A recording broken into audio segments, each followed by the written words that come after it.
दीदी दीजिए ना, पराठे मैं बेल देती हूँ। कहते हुए गरिमा अपनी जेठानी सुषमा के हाथ से बेलन लेने लगी। अरे नहीं गरिमा, मैं कर लूँगी, तुम अपना नावल पूरा कर लो, इस समय तो तुम पढ़ती हो ना। कहते हुए सुषमा ने गरिमा के हाथ से बेलन ले लिया और पराठे बेल कर सेकने लगी। गरिमा को अच्छा नहीं लगा, धीरे से बोली, दीदी आप तो मुझे कोई काम करने ही नहीं देती, क्या मैं पराई हूँ? मेरा भी दिल करता है कि आप सबके साथ हंसूं, बोलूं, आपका हाथ बटाऊं, लेकिन आप तो नहीं रही। तू तो हम सबको बहुत प्यारी है, देखती नहीं पापा जी सबसे तेरी प्रशंसा करते नहीं थकते। सुषमा ने मुस्कुराते हुए उसके गाल पर हल्की सी चपत लगा दी।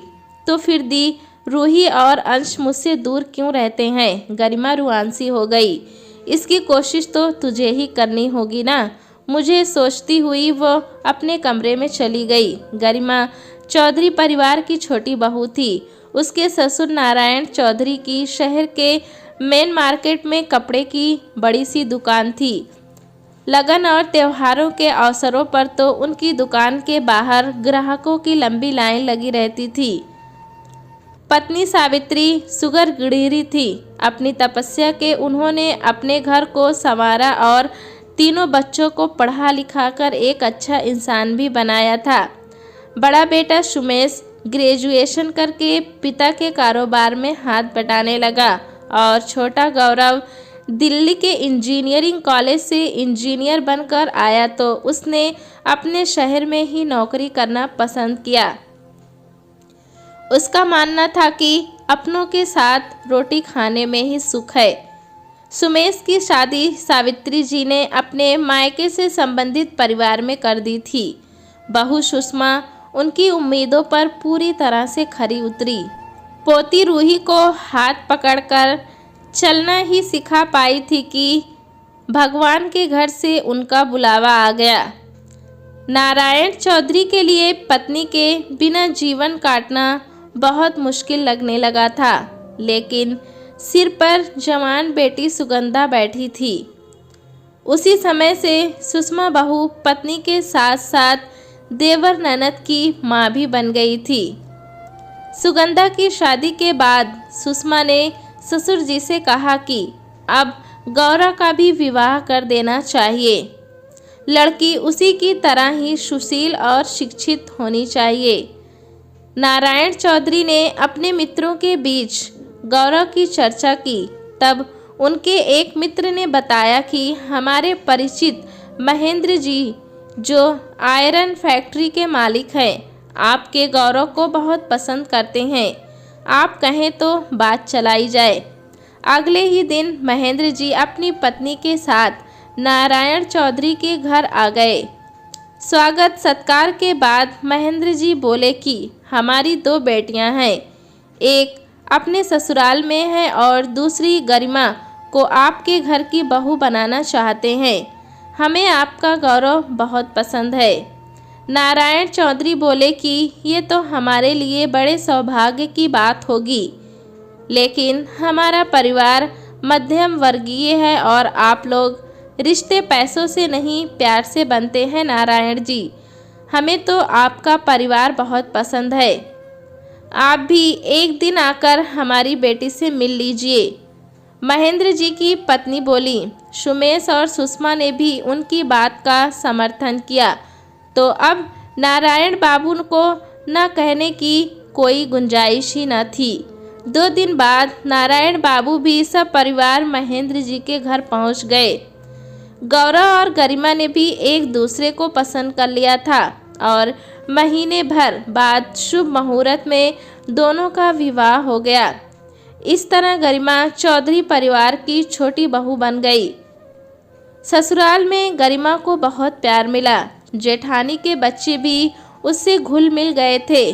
2 महीने बाद न जाने कैसे उसके ससुर के कारोबार में घाटा होने लगा।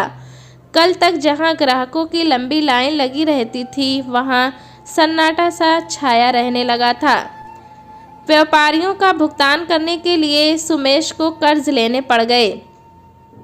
उस समय पड़ोसी रिश्तेदार उसके ससुर को कहने लगे कि आपकी नई बहू के पांव अशुभ है, उसके कदम घर में पड़ते ही आपके दुकान में तो कर्जदारों की लाइन लग गई। जवाब में चौधरी जी मुस्कुराए और बोले, जीवन में सुख दुख लाभ हानि तो लगा ही रहता है, बहू के आने से भला इसका क्या संबंध। घर में जब आर्थिक तंगी होने लगी तब सुषमा ने एक्स्ट्रा खर्चों में कटौती करनी शुरू कर दी। पति को अपने जेवर देते हुए बोली कि किसी का उधार सिर पर रखना उचित नहीं है, इन्हें बेचकर सब चुकता कर दीजिए। बच्चे कुछ मांगते हैं तो वो प्यार से समझा देती थी। ये सब देखकर गरिमा को लगा कि कहीं मुझसे भी जेवर ना मांग लिया जाए। बस तभी से उसने सबसे किनारा करना शुरू कर दिया। वो अक्सर मायके में ही रहने लगी थी। उसकी मम्मी ने उसे समझाया भी कि इस दुख की घड़ी में तो तुम्हें उनके साथ होना चाहिए, पर उसने हंसकर टाल दिया। मायके पर आई विपत्ति को सुनकर सुगंधा भी आई। गरिमा उसके साथ भी ठीक से पेश नहीं आई। गरिमा का नकारात्मक रवैया देखकर गौरव ने उसे समझाने का प्रयास किया कि हम सब एक परिवार हैं और दुख की घड़ी में हमें एक दूसरे का संबल बनना चाहिए। तुम्हारे ऐसे व्यवहार से भाई भाभी को कितना दुख पहुंचता होगा, सोचा भी है। गरिमा ने उसकी बात को भी अनसुना कर दिया। दुख की इस घड़ी का सामना नारायण चौधरी के परिवार ने एक साथ मिलकर किया और 6 महीने बीतते बीतते फिर से उनके दुकान पर रौनक होने लगी। ग्राहकों की भीड़ होने लगी और व्यापारियों का कर्जा भी चुकता हो गया था। उनके परिवार के सदस्यों के चेहरे फिर से खिल उठे। अब गरिमा भी सभी के साथ मेल मिलाप करने लगी, लेकिन रूही और अंश उससे किनारा करने लगे।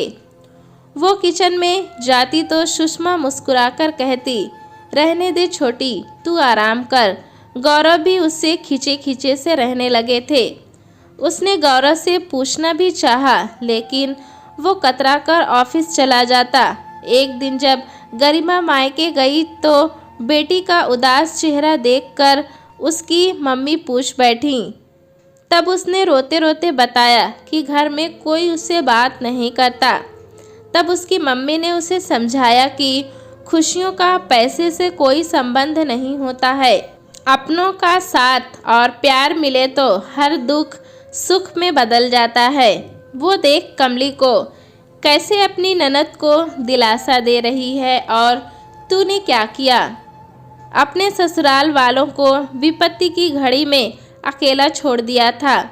भौतिक वस्तुएं तो क्षण भर का सुख देकर फिर दुख का कारण भी बन जाती हैं। देख बेटी, सच्चा सुख तो अपनों का साथ निभाने से ही मिलता है।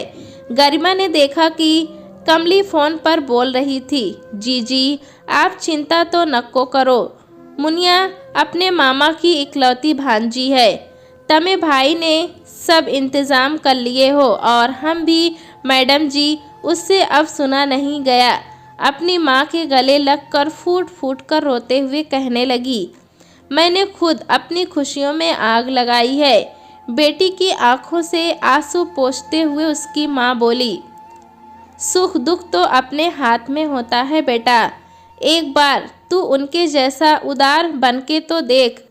अपनों की तरफ अपनी बाहें तो फैला, तुझे सुख की अनुभूति होने लगेगी। अपनी माँ की बातों को गांठ बांध कर गरिमा जब अपने ससुराल आई तो जेठानी का हाथ बटाना चाहा और उनसे अपना दुख साझा किया। जवाब में सुषमा ने उससे कहा कि पहल तो तुम्हें ही करनी होगी। अब वो सोचने लगी कि पहल मुझे मम्मी कहती हैं अपने हाथ में, लेकिन कैसे?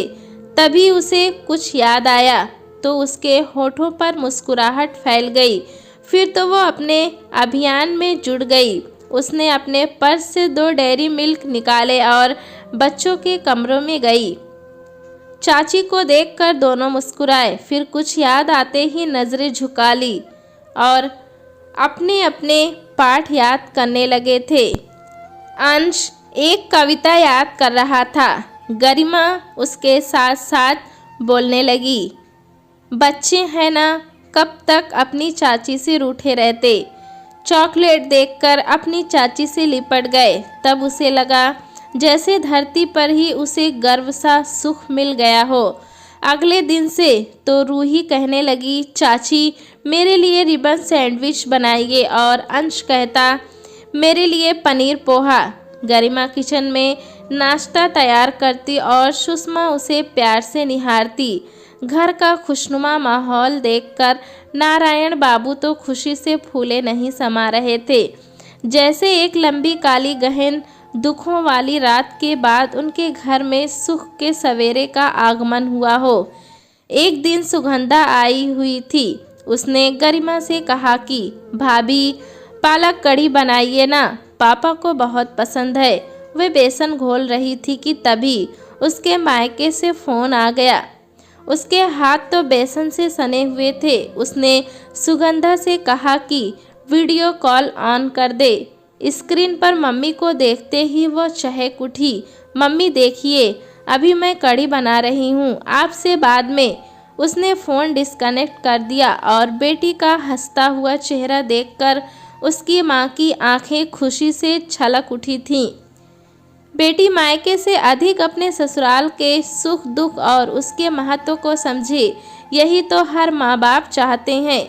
ये सच है कि अपनों का साथ हो तो इंसान हर दुख का सामना हंसते हंसते कर लेता है, और ये भी सच है कि अपने रूठे हों तो हर सुख फीका लगता है। गरिमा ने अपने प्यार व समर्पण से रूठों को मनाकर अपने दुख को सुख में तब्दील कर लिया, क्योंकि सुख दुख तो मनुष्य के अपने हाथ में होता है। दोस्तों, कहानी कैसी लगी हमें कमेंट में ज़रूर बताएं। चैनल पे नए हैं तो एक लाइक और सब्सक्राइब करना ना भूलें।